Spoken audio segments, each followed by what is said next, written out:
Well, folks, welcome to one more edition of Politics and Right. I'm Egberto Willies, your host. Thank you so kind for being a part of the show. We are going to have a great show for you today, as usual. We'll have a great show for you today, but we start with an interview. Well, you know what? Before I get to the interview, let's just touch a little bit on TikTok. Today, it seems like the one thing bipartisanship could bring, whether it be MAGA, whether it be whatever, the not progressives, but MAGA, standard Republican, standard Democrat, meaning establishment Democrats and Republicans, they could agree that TikTok is a problem. That is what you get when you have a bunch of old farts, and I say that kindly, that are running our government. Now, look, I may be an old fart, but I don't have an old fartish mind. I am right there with my Gen Zs and my Gen Ys and my millennials, Gen Ys, and even my little Gen Xs. Why the hell would Biden go and make this great comment? And if they sign that TikTok bill, I mean, if they pass that TikTok bill, I'll sign it. That is dumb. And I don't speak like this generalist, but it is dumb.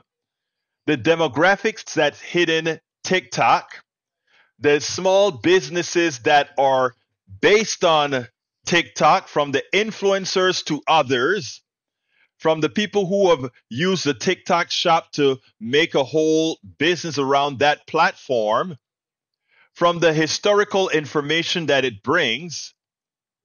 I mean, you don't just go ahead and say, plug it out. And the worst part about it is that it is the reason for shutting it down is based on a lie. And why do I say it's based on a lie? Oh, they are so scared that the company that owns, what is it called, Byteworks or something like that, that owns TikTok is a Chinese company. And that Chinese company is going to go ahead and it's going to give all your information and your data. ByteDance, they're going to give all your information to the Chinese government. What the hell are they going to do with all the information of individual Americans? The only thing that they should be worried about is look, algorithms can change, can be done in such a manner that the freely created information on TikTok is disseminated in a fashion that isn't necessarily organic or whatever. That's a possibility, right? But guess who does that? Facebook, YouTube, Instagram, what is the other one? The yellow person. They all do it. This is Big Daddy trying to tell you what to do. But we'll talk about TikTok a little bit later, because what we need to do is I need to queue up an interview that I did yesterday. And let me talk a little bit about it first. It's amazing how small the world is and how there's so much commonality among us, what we do, etc. Because let me tell you what happened. There is a politician that I really liked. Not liked, I really like this politician. His name is Bill Birch. And his agent, Bill Birch, I like what he's intending to do as far as cleaning up the Texas system. Well, he didn't win his battle. He lost. I was really sad that he lost. But anyway, in speaking to his assistant, turns out that this is a woman who's had lupus. This is a woman who's had problems with the healthcare system. This is a woman who has also gotten shingles while having lupus, etc. So, I mean, it is amazing how lives intersect, and I wanted to talk to her. So I interviewed her, and I think it's good for everyone who lives in red states to see the hoops that people have to go through just to get good healthcare. So before we get into TikTok and more into TikTok and the other things, I'm going to go ahead and play her interview. let's start without further ado. Welcome to one more edition of Politics Done Right. I'm Egberto, Willies, your host. Thank you so kindly for being with us. Today we have a very special guest. As you know, one of my passions is healthcare, and not only healthcare, but how it is financed and how it is handled. Well, today we have a special person, Elizabeth Townsend. Elizabeth Townsend is a political consultant among other professions. So, Elizabeth, welcome to Politics Done Right. How are you doing this afternoon? I am doing great, Egberto. How are you doing? I am doing great. Earl, I met you via the Bill Birch campaign. You worked for Bill as he ran for Railroad Commission. I think that is a race I was hoping somebody as knowledgeable as he was would win the Democratic primary and take it all the way, because you represented somebody that really knew what he was talking about. Thank you. Thank you for the kind words. Yes, he is very knowledgeable. He's an expert. He is a true Democrat, and he really wanted to be up there. But, there's always the next election. So if he's listening. There you go. He better go for the next election. But anyway, one of the reasons I wanted to talk to you is earlier we were talking about my wife having lupus and at the same time having gotten shingles. And it's such a coincidence that here is somebody that I recently spoke to as we worked together, and we put Bill Birch on. You got him on one of my shows, and here it is. You suffered the same fate. First of all, tell me a little bit about your lupus. How long have you known that you had lupus? I've known since 2017. That you've had lupus. Okay. Yeah. So it's about 7 years or so that you've known. Yes. Because that's when I was finally diagnosed. It took forever to get a diagnosis. It took years. It is sad because it is one of those diseases that don't have a clear marker. It's a list of things that tells you, well, if you have these list of things, then we're going to classify this as lupus. There's not a lupus gene or a lupus thing they know about quite yet, at least. Well, there's a couple of tests that can be done. I forgot what the letters for the ANA markers. Yes, the ANA markers. So I had a couple of those, and then I responded to treatment, and so because I responded to treatment and there were the markers, they're like, okay, it has to be lupus, and plus her immune system is constantly just overactive. Right. And the last time I was in the hospital, I was there for 2 weeks and I was getting blood transfusions because my red blood cells had depleted completely. And I had no potassium due to too much hydroxychloroquine in my system. And this was right before COVID happened. So. Oh, yeah. But anyway, so let's talk about how you handle it. First of all, had you had insurance at the time of your diagnosis? No. Typical story of going in and out of the hospital, getting the treatment, getting a Band-Aid put on the situation, getting bills for $50,000 because I had to be kept in for a week for a blood transfusion. Or I had my system was just overactive with an infection like shingles. Right. Then they had to keep me. Here comes another $50,000 bill. So I had applied a couple of times to the state for Medicare and Medicaid because I've put money into the system. And I actually honestly believed when it tells you on the application, hey, if you're struggling and you make this much income, go ahead and apply. We'll help you. Right. And I'm thinking my state's going to take care of me. Right. Mm-hmm. No, I was denied and basically told that I had to sue the state. In order before we go to the suing of the state, you were in that sweet spot where you made too much to qualify for the basic Medicaid, but you didn't make enough nobody would take you as an insurance person. I mean, for insurance because you had a pre-existing condition back. Well, that is after Obamacare. So Obamacare would have been expensive, but you could have got it. But it is sad that you can be in that sweet spot that because we as a state have not accepted the Medicaid expansion to the Affordable Care Act, it doesn't take care of you. So continue with that for me. They say that there's no money, yet there was $1 trillion offered to the state of Texas. Right. And Greg Abbott decided to say no and play political games with people's lives. And I think life, that your life. And the reason I want to specify your life is because people look at these things in an esoteric manner. Sometimes they look at it as if it doesn't really affect people. You were one human being with lupus. You needed care. The people in the state of Texas have already paid taxes into the system. And because Greg Abbott and the GOP refused to accept that from the federal government, your life was in danger. Correct. Because he wanted to say he saved money and took people off of welfare and benefits and stuff like that so he could run on that platform as governor. That's people die because of these decisions. And these are Texans. These are our fellow Texans.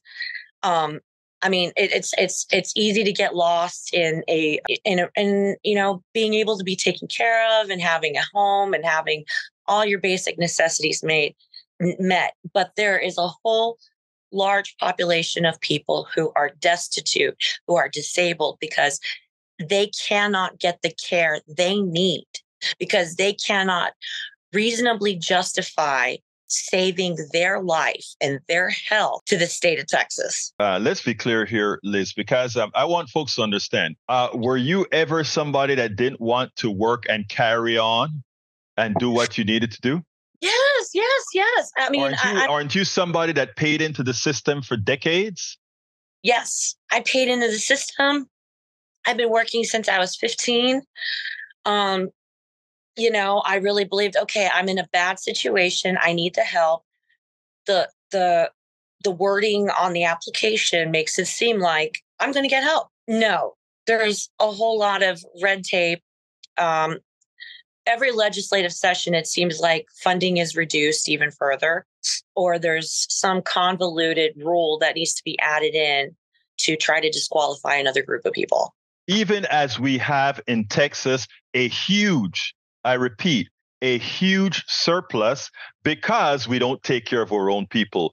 We don't take our tax dollars and take care of our own people. I repeat though, Liz, you are not a burden on Texas. You are somebody who has paid your dues in Texas, whether it be employment, whether it be purchasing at your grocery store where you have paid sale taxes and many other taxes, whether it's be renting a home or owning a home where you have paid those taxes, you have been an active participant in this society. The reason I'm saying this above your statement, Liz, is because too often, and a responsible government tries to make those who are saying, I need some support for the state temporarily now, they would make one feel as if they are making an unreasonable request or they are less than, which isn't so. We are all participants in this society and we all make it run. Now, when you found out you applied for assistance to get healthcare. And folks, let's be clear.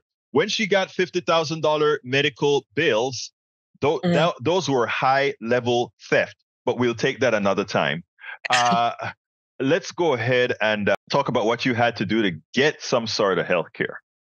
It was very difficult because I was in and out of the hospital, in and out of the ER, spending a couple of days here and there. Meanwhile, I'm doing all this paperwork. And it got to the point where I had been denied twice and my appeal had been denied. And then they told me that I can do another appeal, but with in a court situation where basically I would be suing the state, where I got a lawyer and I sue the state saying, hey, I justifiably am reasonably, my life is worth saving. Side note, I'm very worried about the future of it, considering women's rights and the rights of disabled in the future and the wording that comes out later, and how they're going to use that to take people off of the benefits. But it just felt so low having to tell my state, yeah, my life is worth saving. What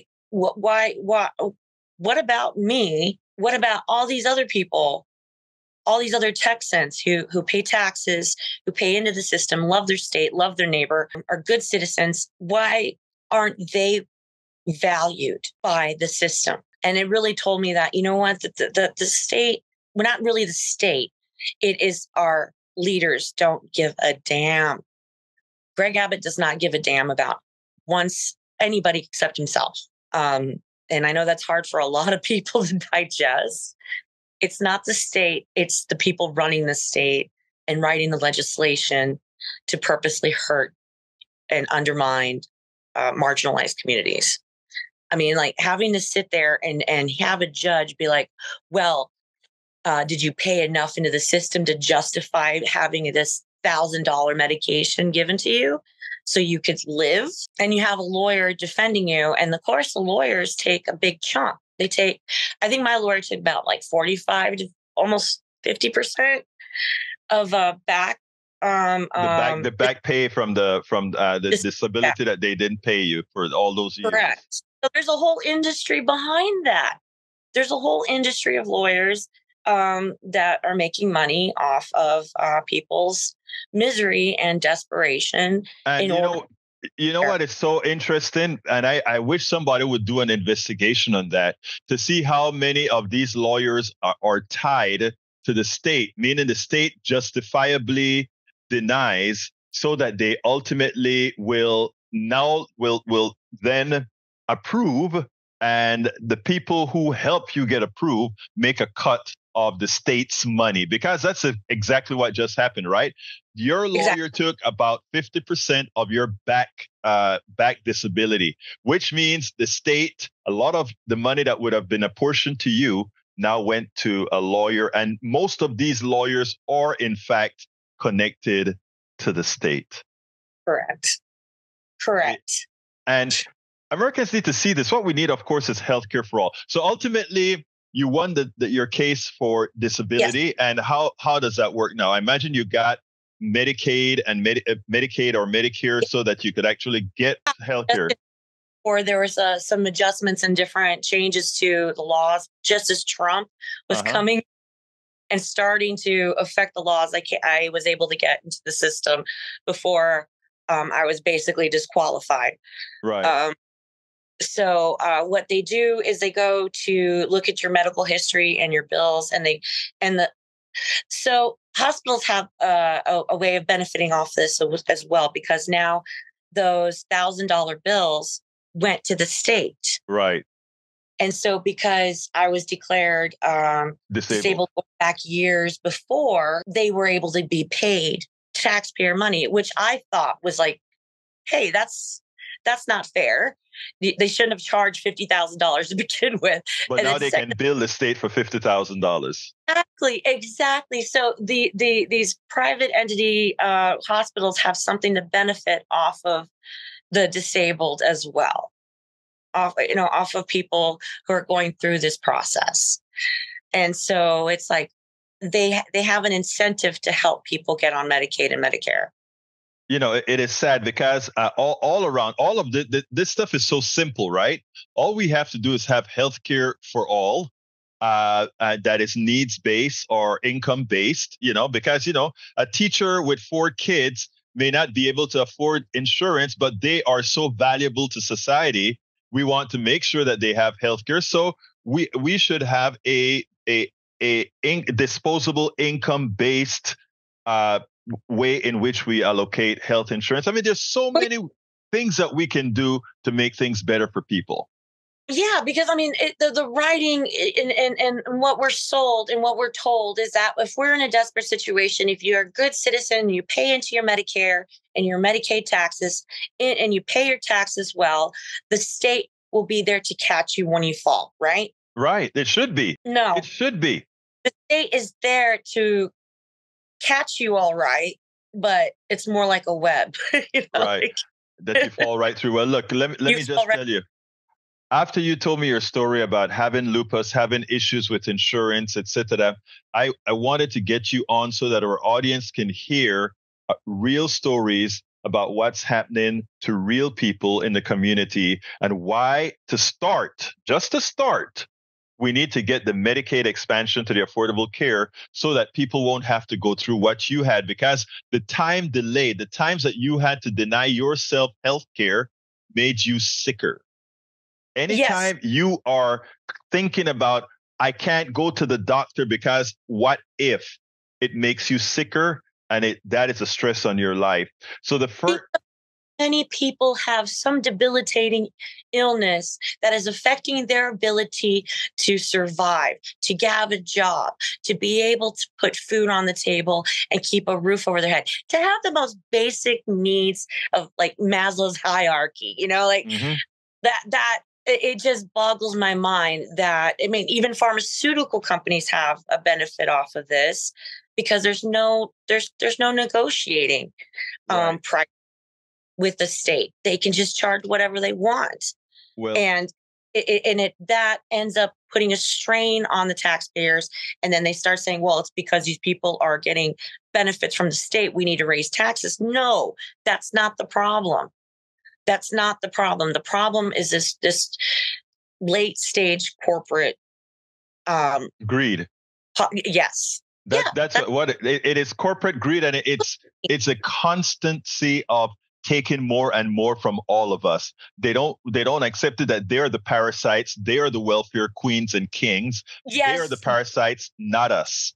They are the parasites. They are the one that suck on everything we do, both from our labor, our work, as well as our monies. That's what they do. So anyway, let me tell you, I want to thank you, first of all, for talking to me about your lupus, your healthcare situation. And folks that are listening, remember, we're not just about talking about problems. The reason I'm bringing you these issues is so that you know that you are already empowered. Just like Liz was empowered to go ahead and fight for her rights, we need to fight as a collective, so that Liz doesn't have to go out there and hire a lawyer who takes 50%, but we empower and put people in power that are actually going to pass the laws appropriately so that we all have the appropriate health care. Liz, give me a 30-second closer.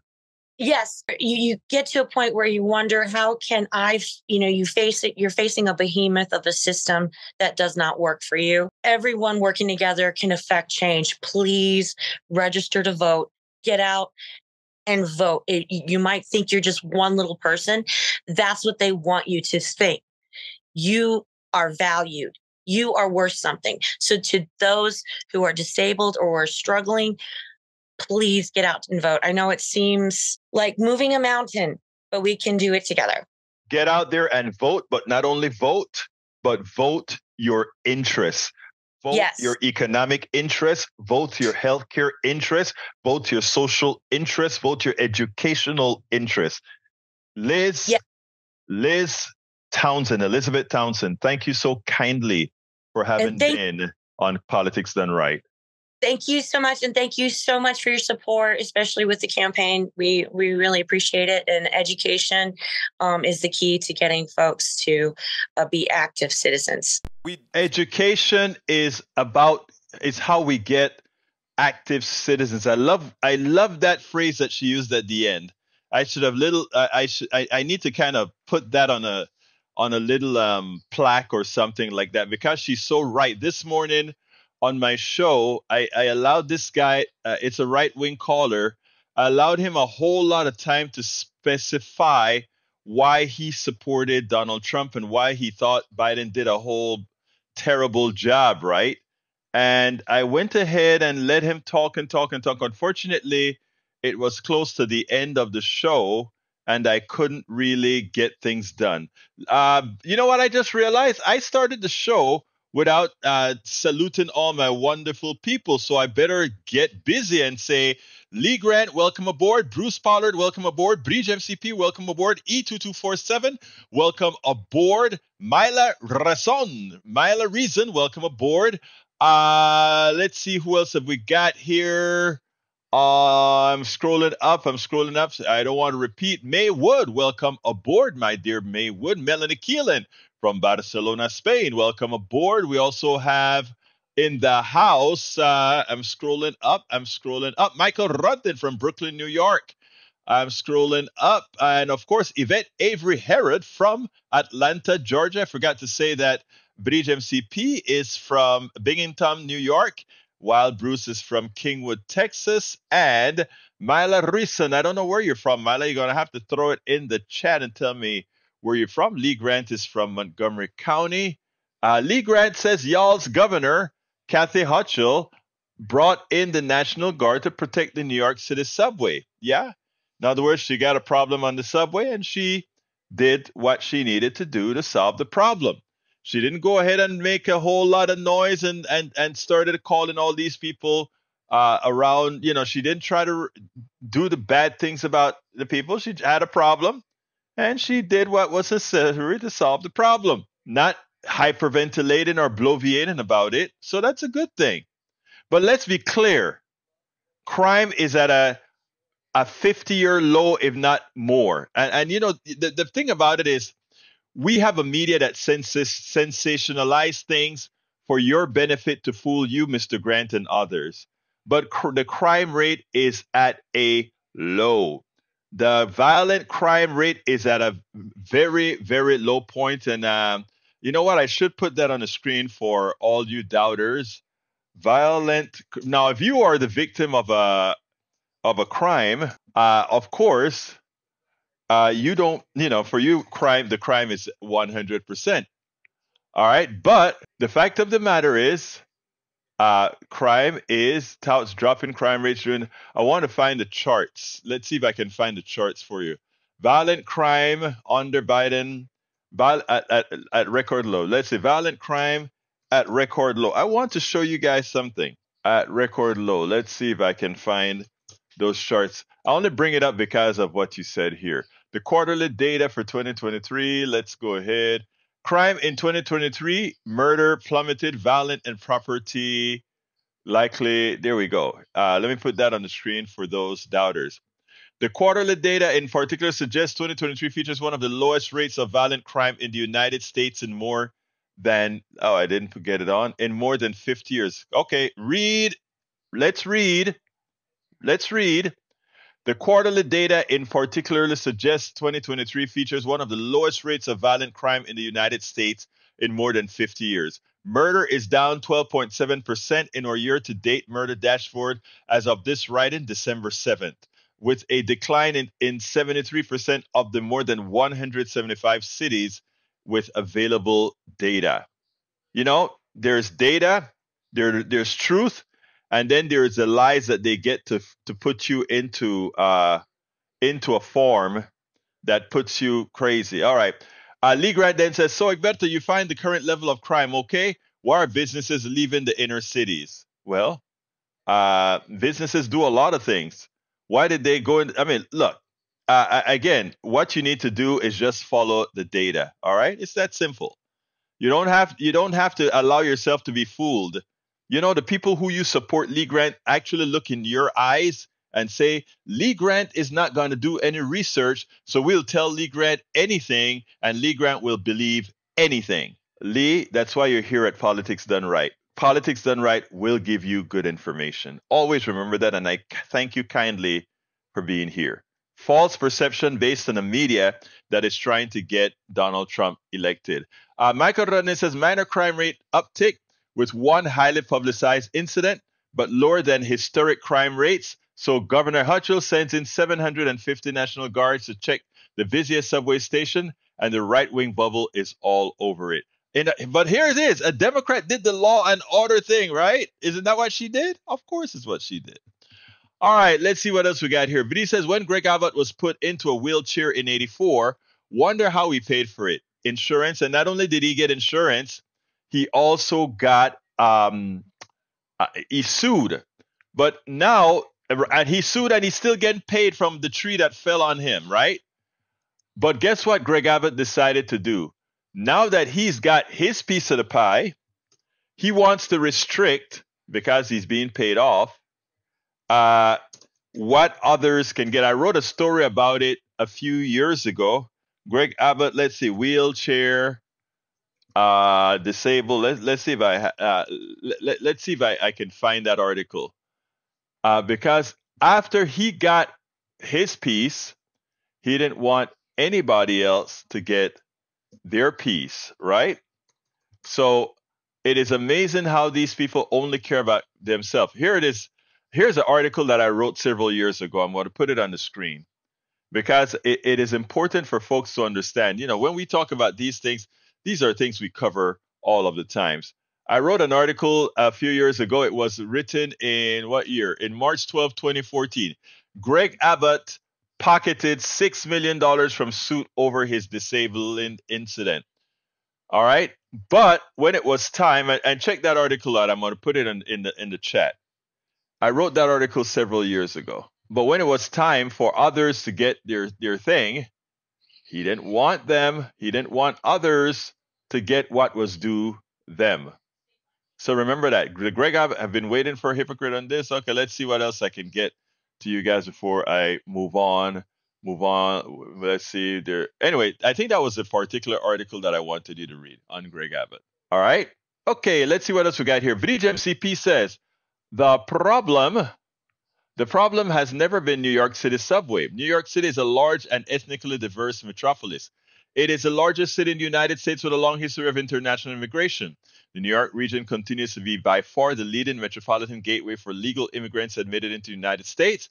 The city is a geographical and demographic center of both the Northeast megalopolis and the New York metropolitan area, the largest metropolitan area in the United States by both population and urban area, with over 20.1 million people in its metropolitan statistical area and 23.5 million in its combined statistical area of New York City, is one of the world's most populous megacity. Thank you.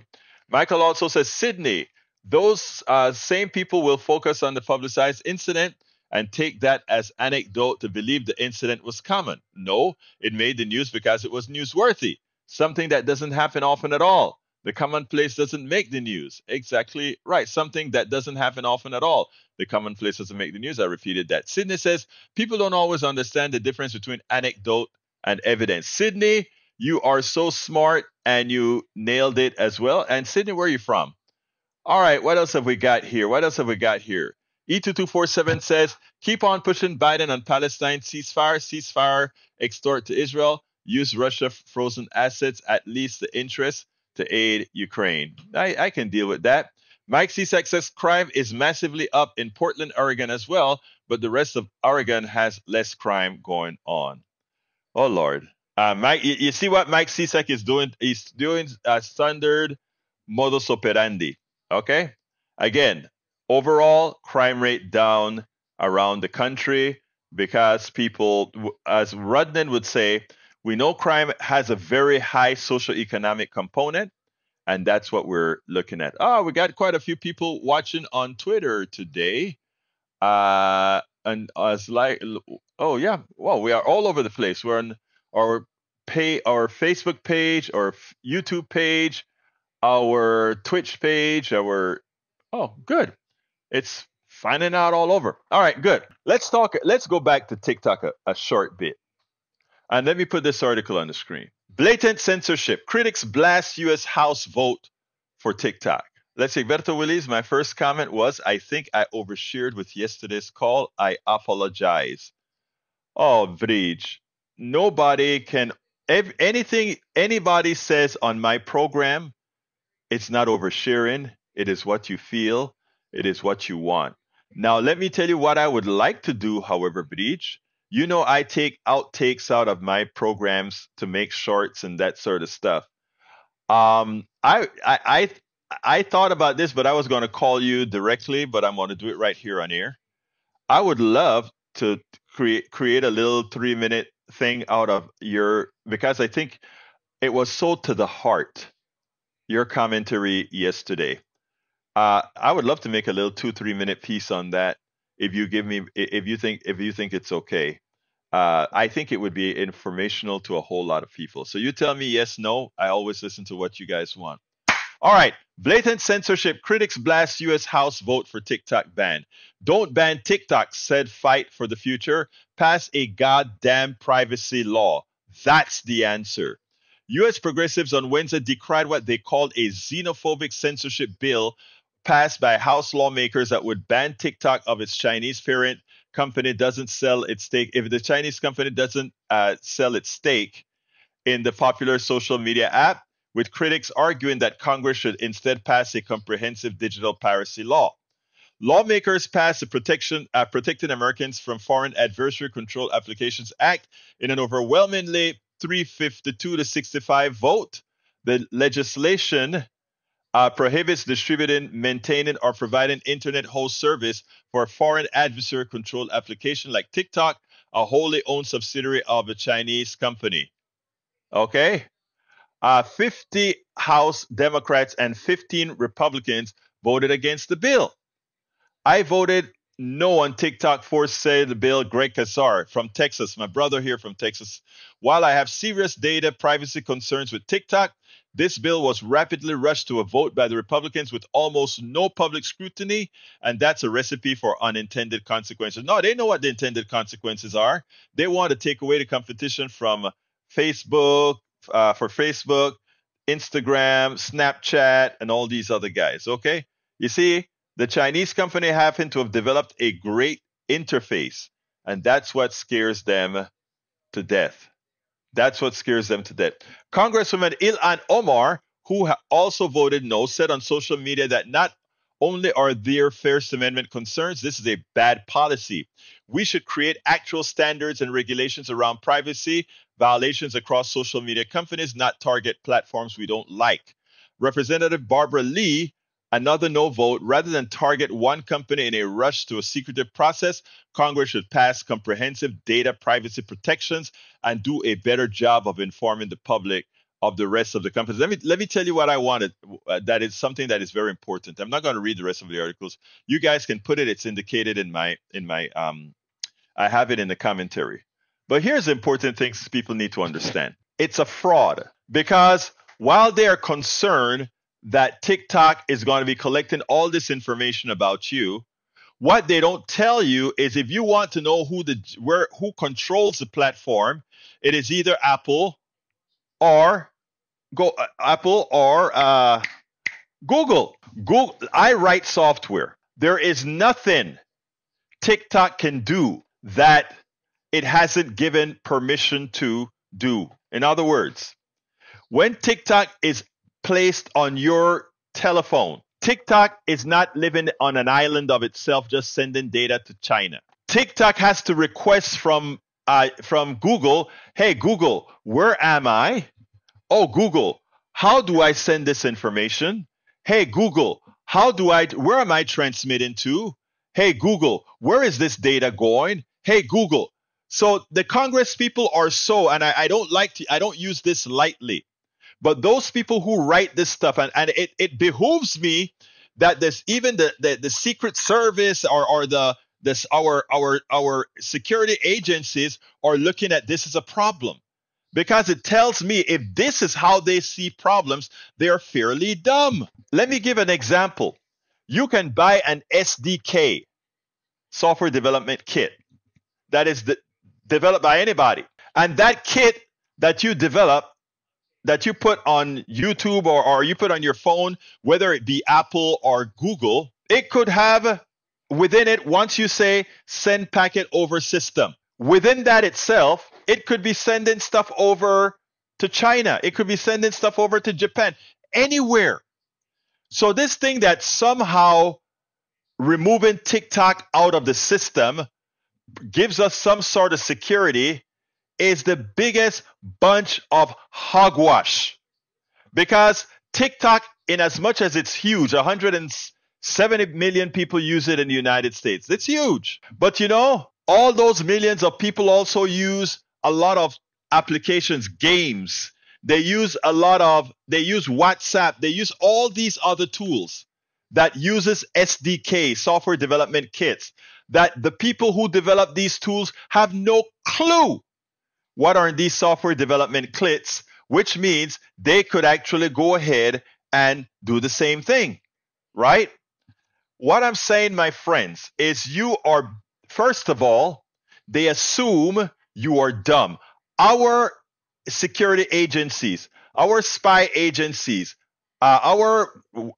whatever you call those agencies that take care of our security, if they believe TikTok is the largest security danger we have, compared to having you able to install SDKs and all these things on your phone, then we have a real security problem, because it would say that these guys are so uninformed that they believe removing TikTok would solve a problem. Here is a more sensible thing. When Kazar says what we need to do is have a good protection on privacy.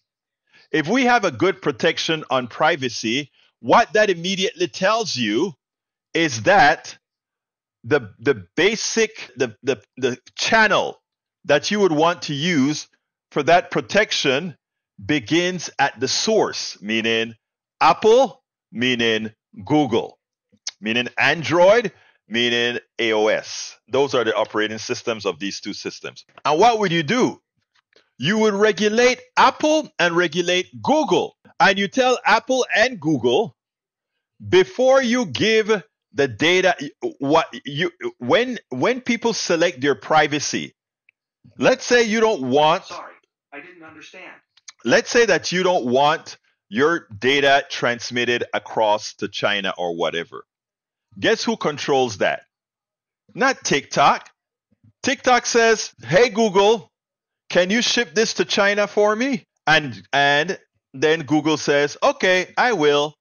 I'm simplifying things. It uses either like a TCP/IP type protocol or some sort of internetworking protocol. But in effect, the socket layers that sends the data over to different machines or whatever to servers is controlled by Google.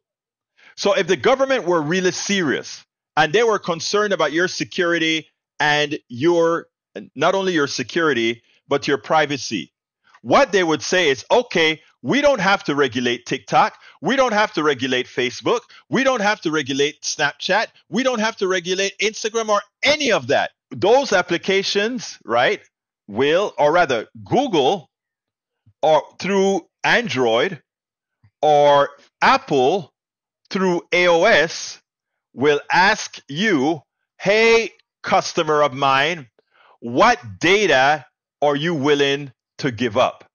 And of course, the more data you give up, the more interactions you can have, because the algorithm on TikTok or Instagram or whatever can make more decisions based on who you are, where you are, etc. But you may want to be completely private. So you could tell iOS from Apple, or you could tell from Google's Android, "I don't want to give up any information. I just want to read these videos or send yes or no." You don't have to do anything else. And guess what? And at that point, TikTok can do nothing. At that point, Instagram can do nothing, because you have told the central entity what privacy concerns you have, what privacy you want to follow, and that's the end of discussion. Egberto, Willies, how YouTube sees ad. Let's see. I'm going to look at what Bridges. Oh, really? Wow. That is new at YouTube, Bridge. I don't have a lot of control over that stuff at all. YouTube is changing their platforms, etc. Thank you for showing me. But anyway, folks, so everything that you've been hearing on TV about TikTok, it's a lie. It's a lie based on bad information. Google, if the companies want to be regulated, rather, if the government really cared about your privacy and your security, they only have to regulate two companies. Apple. Is there any other company that does phones that has a carrier? They just have to modify it. Whoever is your carrier, Apple, or I should say, whichever operating system that's running on your phone. That's the only thing they have to be concerned about, because that operating system is the one who's going to give all the data as far as permission to send X, Y, and Z. Nobody else. Nobody else. And again, I'm a software developer. I developed all this kind of stuff. Some of the stuff on the space station, I wrote the TIFM module, okay? I don't know if they're still using it, but I wrote the tip, so I understand what these things do. I understand what these things do. So let's be clear here, my brothers and my sisters. We are being snowed completely. Michael says, ProPublica from 2012. Yes, companies are harvesting and selling your Facebook profile, personal data, details from your internet profile, from your professional history to how many friends you have are being collected and analyzed and sold. Does it matter if the company is American or Chinese? The social media companies would sell your data to third parties, which would resell your data to China or whatever other country was interested. Exactly. China doesn't need TikTok. China can buy your data openly from many third parties who Facebook sells their data to. And that is what's so misleading about what's going on here with TikTok. And like I said, it's amazing how stupid our government think you are. Now, don't get me wrong. I think when it comes to TikTok, Biden doesn't know what the hell he's talking about. He doesn't know what the hell is going on. And the people in our spy agencies or whatever, if they think that's a solution, they don't know what the hell's going on either. And then that would scare me. If our guys in our national security believe this crap, then I don't know. If China owns TikTok, then they don't need to buy anything. Huh? I don't understand what that means. But anyhow. Anyway, folks, I got one more video to show you, and this has to do with Ken Buck. Check this out, then we'll take it on the other side. Another Republican throws in the towel. He can't take it anymore. The unwieldy House is no longer professional, no longer congenial. I mean, it is one of those things where it seems like Hakeem Jeffries could become Speaker of the House before the end of the term. Because I tell you, the way these guys are falling like flies, he may not have to wait to win the Congress. It may just happen by attrition. Check this out from Ken Buck, Republican in Colorado, and then we'll take it on the other side. Republican Congressman Ken Buck announced he's leaving Congress at the end of the week in a move that will further shrink his party's slim majority. His departure means the Republicans can spare just 2 votes on legislative matters before needing Democrats to govern. The Colorado lawmaker had previously announced he would retire at the end of his term. So, Congressman Buck, talk to me about a bit what has frustrated you so much about this era of politics and particularly Congress. What's made it so difficult? You really need me to say that. You need me to explain what's so difficult about this place. I was, as you see, the number 3 in the seniority on that committee, and I asked questions last. And you need me to explain what is so complicated about that, or how we try to impeach somebody for a difference in policy. We've taken impeachment and we've made it a social media issue as opposed to a constitutional concept. This place just keeps going downhill, and I don't need to spend my time here. Wow, Gentleman Martin, yeah. I mean, I can't say it better than him, and he is frustrated, obviously, with his own party, and it doesn't seem like Speaker Johnson knew this was coming. No, he was blindsided, as was Steve Scalise, the number 2 in the House GOP leadership. Wow. Ken Buck has not been happy for a long time. And it kind of reflects the sort of radicalization of somebody in Ken Buck who, came to some level of prominence running as a Tea Party candidate in 2010, which feels like the Ice Age for the U.S. Senate. Sort of political outsider who eventually gets to the House, has done almost 10 years in the House, and has come to the conclusion, as quite a few folks have in the House in recent time, of this place is not worth it anymore. And Buck realized that and decided not to run, but is so frustrated now, he says, take this job and shove it. I'm leaving next week. Which I think is sort of an extreme version of where a lot of people are in the House. He just says it out loud, Miko. I find it amazing. Ken Buck came in on the Tea Party wave. The Tea Party wave. Do you remember when we thought the Tea Party was crazy? Do you remember when we thought the Tea Party was the end of the world? And now the Tea Party seems mellow compared to MAGA. The Tea Party seems like it's, can we go back to the Tea Party days? Because this MAGA thing, it's nuts. What's going to happen to the country? We'll fix it in November. we spend a lot of time deconstructing the news, trying to parse it into a form that everybody can understand. We try to find those little nitpicks where it flies above the fray, etc. If you really like these videos that we do, I want to ask a big favor. Please go ahead, number 1, subscribe to our channel, and number 2, please join if you can. Thank you so kindly for watching. Keep watching. Please remember to share. We must populate the entire internet with our progressive message, a message that we know is what most Americans say that they want. So help us, please join. Absolutely, yeah. Help us, please join. Anyway, folks, I really enjoyed all of you today. Forgive my rant if I went kind of overboard with TikTok, but what gets me with the way they are doing the TikTok thing. And by the way, if anybody wants to call in, we got about, I don't have any more stuff, and we have about 3 more minutes. 713, all right, 281-823-7747. 281-823-7747. Hey, gracias, Bridge MCP just gave us a super chat. She says, thanks, Egberto, for doing show and dealing with family issues. It has to be so hard. It is difficult, and I'm sleepy as hell, but you know what, Bridge? Because I love doing this. I love informing people. I love being a part of the solution. It's all worth it. And having beautiful people like you and all of our PDR posse as part of our of making a change makes it all worth it. And none of this is cliche. I'm saying this from the depths of my heart. My family would be like, but why do you have to run and do that? You can take a day off or whatever.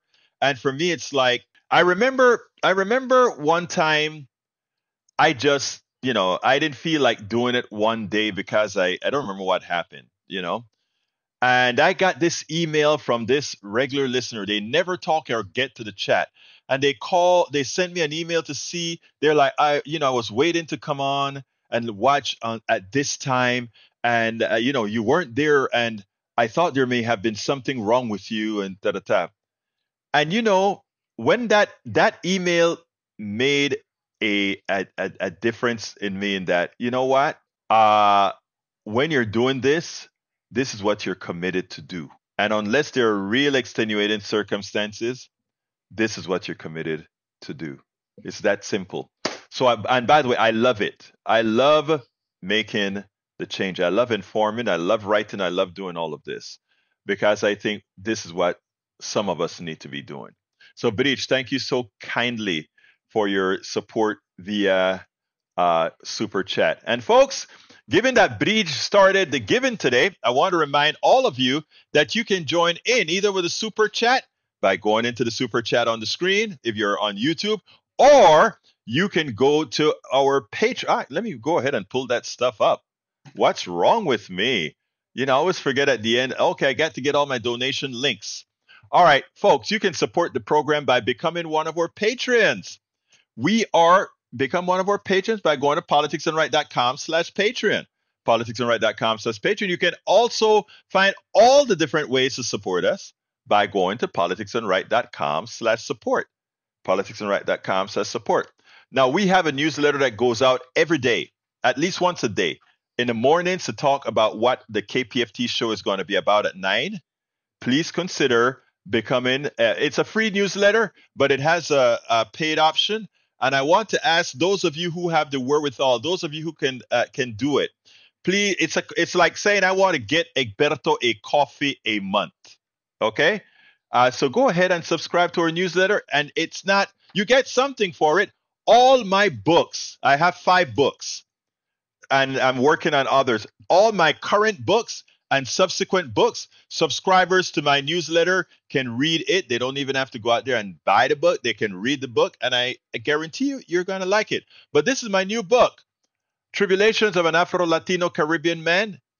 Racism Didn't Stop My Smile, Hope, or Journey Forward. And look, it's not a book that's hard to read or one that's going to make anybody feel bad or anything like that. It's just matter of fact and tell you what the sort of stuff that I believe and why I could keep my smile on, why I could keep my hope up, because, it's worth it. And I think everybody would get something out of it. So check out the book, Tribulations of an Afro-Latino Caribbean Man. And again, how can you get that book?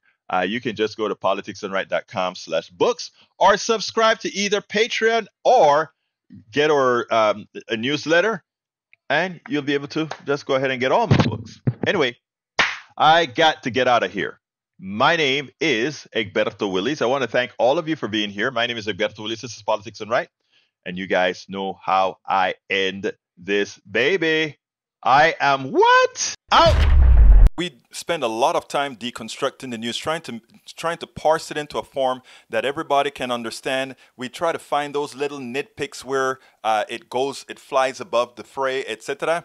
If you really like these videos that we do, I want to ask a big favor. Please go ahead, number one, subscribe to our channel, and number two, please join if you can. Thank you so kindly for watching. Keep watching. Please remember to share. We must populate the entire internet with our progressive message, a message that we know is what most Americans say that they want. So help us, please join.